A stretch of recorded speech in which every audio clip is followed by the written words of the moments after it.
온라인 미디어 시장에서는 다른 사람이 이 프로그램에 대해서 어떤 의견을 남기느냐에 따라서 이 프로그램 선택이 매우 달라진다는 걸 연구한 거죠. 있어 보였다. 지금도 또 박살 같았다. 그쵸? 데이터가 맛있다. 데이터 맛집.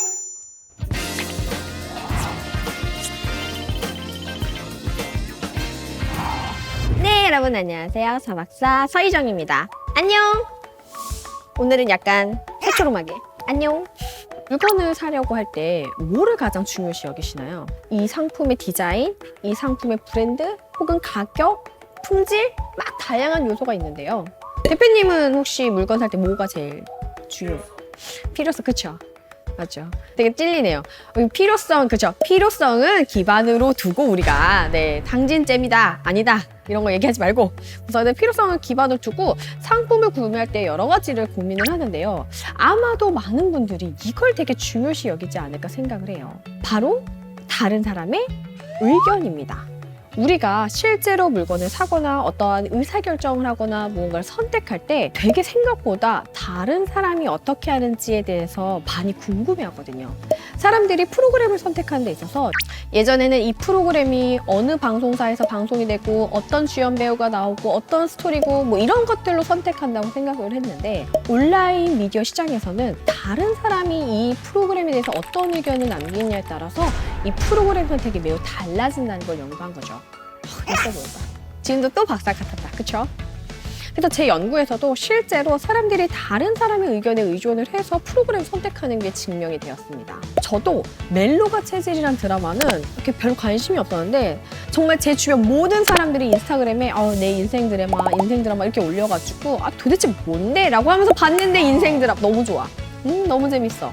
1지인 추천, 열광고, 부럽지 않다. 광고를 아무리 해도 지인들이, 내가 아는 사람들, 아니면 심지어 내가 모르는 사람들이 이 제품이나 서비스에 대해서 어떻게 얘기하느냐에 따라 사람들의 선택은 매우 달라질 수 있다는 거죠.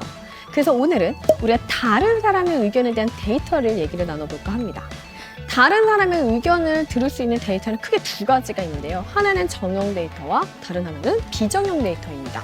정형 데이터는 쉽게 말해서 100사, 1000사 이렇게 숫자처럼 일반적인 연산이 가능한 형태를 얘기합니다. 그렇다면 사람들의 의견을 듣는데 이 정형 데이터는 뭐가 있을까요?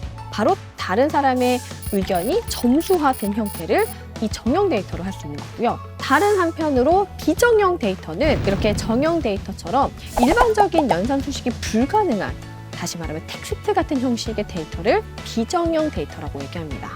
그리고 우리가 오늘 얘기할 데이터로는 바로 이 비정형 데이터에서 얘기를 나눠볼까 하는데요. SNS, 카페, 블로그, 커뮤니티 등 다양한 온라인 공간에서 사람들이 우리 제품이나 서비스에 대해서 어떻게 얘기하고 있는지 그걸 모아놓은 것이 바로 버즈 데이터라고 합니다. 본격적으로 이 버즈 데이터가 과연 어떤 것인지 얘기를 나눠보도록 하겠습니다.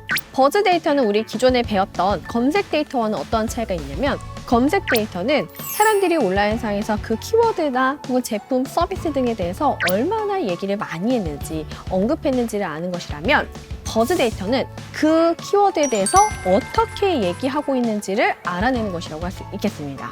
그리고 이 버즈 데이터를 분석하는 방식에는 크게 4가지 프로세스가 있는데요.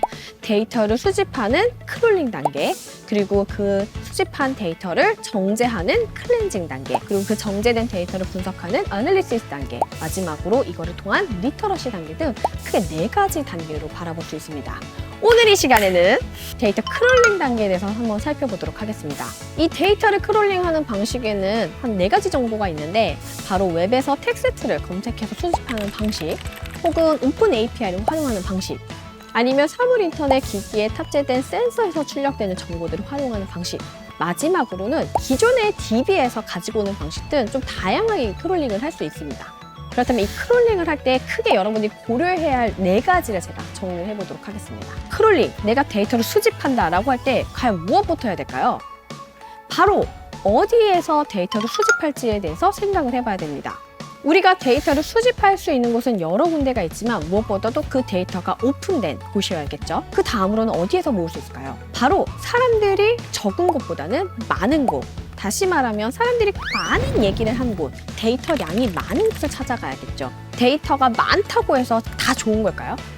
제가 저번에도 말했지만 데이터가 많다고 해서 나한테 다 맞는 것이 아니고 뭐다? 내가 하고자 하는 마케팅 목적에 가장 적합한 데이터가 많아야 좋다고 했잖아요. 그러려면 사람들이 많은 커뮤니티 중에서도 내가 원하는 정보를 많이 얘기하는 커뮤니티를 찾아야겠죠. 그리고 가지고 올 때도 뭐 카페나 블로그나 커뮤니티나 SNS 이들의 특징이 있어요. 가령 어떠한 SNS 채널 같은 경우에는 사람들이 많이 얘기해요. 이 제품 뭐 배터리도 좋고 뭐도 좋아서 저한테 제가 정말 잘 산 것 같아요 라고 구체적으로 쓸 수 있는 SNS 채널이 있는가 하면 그냥 좋아요로 끝나는 채널도 있거든요. 그래서 각 이 온라인 공간상의 플랫폼의 특성도 따져서 해야 합니다. 그래서 데이터 크롤링, 데이터 수집할 때의 핵심은 여러분들이 모아야 하는 혹은 여러분들이 수집해야 하는 데이터들의 유형을 분류를 하셔야 되고 내가 원하는 것이 무엇이고 그거에 맞는 사이트는 어디인지를 리스트한 다음에 거기서 수집을 하셔야 됩니다.